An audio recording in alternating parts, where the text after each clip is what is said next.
ಬಾಗಲಕೋಟೆ ಜಿಲ್ಲೆ ಇಲಕಲ್ ತಾಲೂಕಿನ ಗ್ರಾಮದಲ್ಲಿ ಗ್ರಾಮ ಪಂಚಾಯಿತಿ ಬೇಡಿಕೆ ಈಡೇರಿಸದ ಹಿನ್ನೆಲೆ ಗ್ರಾಮಸ್ಥರು ಮತದಾನವನ್ನು ಬಹಿಷ್ಕರಿಸಿದ್ದಾರೆ. ಹುನಗುಂದ ಇಲಕಲ್ ತಾಲೂಕು ವಿಭಾಗ ಆದ ಮೇಲೆ ಹುನಗುಂದ ಯಾವುದೇ ಗ್ರಾಮ ಪಂಚಾಯಿತಿಗೆ ಸೇರದ ಕಾರಣ ಪ್ರತ್ಯೇಕ ಗ್ರಾಮ ಪಂಚಾಯಿತಿಯನ್ನ ಗ್ರಾಮಸ್ಥರು ಕೇಳಿದ್ರು.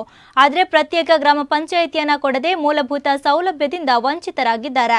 ಈ ಎಲ್ಲಾ ಕಾರಣದಿಂದ ಗ್ರಾಮಸ್ಥರು ಮತ ಹಾಕಲು ಹೋಗದ ಮತದಾನವನ್ನ ಬಹಿಷ್ಕರಿಸಿದ್ದಾರೆ. ಹಾಗಾಗಿ ಮತಗಟ್ಟೆಗಳಲ್ಲಿ ಸಿಬ್ಬಂದಿಗಳು ಖಾಲಿ ಕೂತಿದ್ದಾರೆ.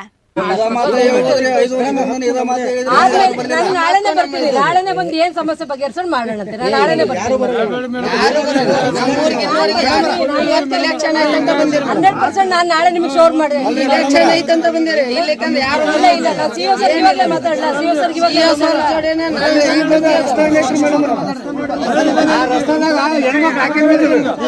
ನಿಮಗೆ ಹೇಳ್ತಾ ಇದ್ದೀನಿ ಕೇಳಿ. ಇಲ್ಲಿ ಬೇರೆ ಹೆಂಗಿದಾರ ಗೊತ್ತಿಲ್ಲ. ನಾನು 100% ನಿಮ್ಗೆ ಆಶ್ವಾಸನೆ ಕೊಡ್ತೀನಿ.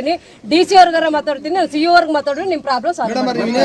ನಾನು ನಂಬ್ತೀರಾ ಇಲ್ಲ? ನಾನು ಶಿವಮೊಗ್ಗದಿಂದ ಎಲೆಕ್ಷನ್, ಒಂದ್ ಸೆಕೆಂಡ್ ಪ್ಲೀಸ್ ನಾನು ರಿಕ್ವೆಸ್ಟ್ ಕೇಳ್ಕೊಳ್ಳಿ. ಶಿವಮೊಗ್ಗದಿಂದ ನಾನು ಎಲೆಕ್ಷನ್ ಪರ್ಪಸ್ ಬಂದಿದ್ದೀನಿ. ಇನ್ನೂ ಒಂದ್ ತಿಂಗಳು ಇರ್ತೀನಿ. ನಿಮ್ ಸಮಸ್ಯೆ ಏನಿದೆ ಸಿಇಒ ಅವ್ರಿಗೆ ಡಿಸಿ ಅವ್ರಿಗೆ ನಾನು ಮಾತಾಡಿ ಬಗೆಹರಿಸ್ಕೊಡ್ತೀನಿ. ಮಾಡಿಸ್ಕೊಟ್ಟೆ ಹೋಗ್ತೀನಿ. ಆಯ್ತಾ? ನಾನು ಮಾಡಿಸ್ಕೊಟ್ಟೆ ಹೋಗ್ತೀನಿ. ಎಲ್ಲ ರೆಡಿ ಇದೆ. ಊಟ ಅಂತ ಅಷ್ಟೇ ಎಲ್ಲ ರೆಡಿಯಾಗಿ ರೆಡಿ ಇದೆ. ಇವು ಆಫೀಸರ್ ಹತ್ರ ರೆಡಿ, ನಮ್ಮ ಡಾಕ್ಯುಮೆಂಟ್ಸ್ ಹೋಗಿವೆ ಎಲ್ಲ ಇದೆ. ಇವರು ಕರ್ಸ್ರಿ ನಾನೇ ನಮಗೆ ನೀವು ಆರ್ಡರ್ ಕೊಟ್ಟೋಗ್ಬಿಡಿ.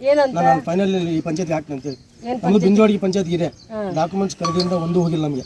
ನಾವು ರವಾಸಿ ನಾಳೆ ನಮ್ಮ ಹುಡುಗರು ಸ್ಕೂಲ್ ಹಚ್ಚಬೇಕು. ಹೊಸ ಅರ್ಜಿಗೆ ಹೋದ್ರೆ ನಿಮಗೆ ಪಂಚಾಯತ್ ಇಲ್ಲ. ಆನ್ಲೈನಲ್ಲಿ ಪಂಚಾಯತ್ ಇದ್ರೆ ಮಾತ್ರ ರೇಷನ್ ಕಾರ್ಡ್ ಎಂಟ್ರಿ ತಗೊಳ್ಳಿ, ಇಲ್ಲ ತಗೊಳ್ಳೋದು. ಆಯ್ತು, ನೀವೆಲ್ಲ ಪ್ರಾಬ್ಲಮ್ ಹೇಳೋದು ಸಾಲ್ವ್ ಮಾಡ್ತೀನಿ. ನಾನು ಇಲ್ಲೇ ಬಂದು ನಿಮ್ಮ ಊರಲ್ಲಿ ನಾಳೆ ಇಲ್ಲೇ ಬಂದು ಕೂರ್ಸಿ ನಾಳೆ ಬೇಕಾದ್ರೆ ಡಿಸಿ ಅವ್ರಿಗೆ ಸಿ ಅವ್ರಿಗೆ ಇಲ್ಲೇ ಕರ್ಕೊಂಡಿದೆ. ನಮ್ಮ ನಂಬ್ತೀರಾ ಇಲ್ಲ? ಇವರು ಟೈಮ್ ಕೊಡ್ತೀವಿ, 5 ಗಂಟೆ ಒಳಗೆ ಮಾಡಿ. ನಾವು ಅರ್ಧ ಒಂದು ತಾಸನೇ ನಿಮ್ಮ ಇಡೀ ಓಟ್ ಹಾಕ್ಸ್ತೀವಿ.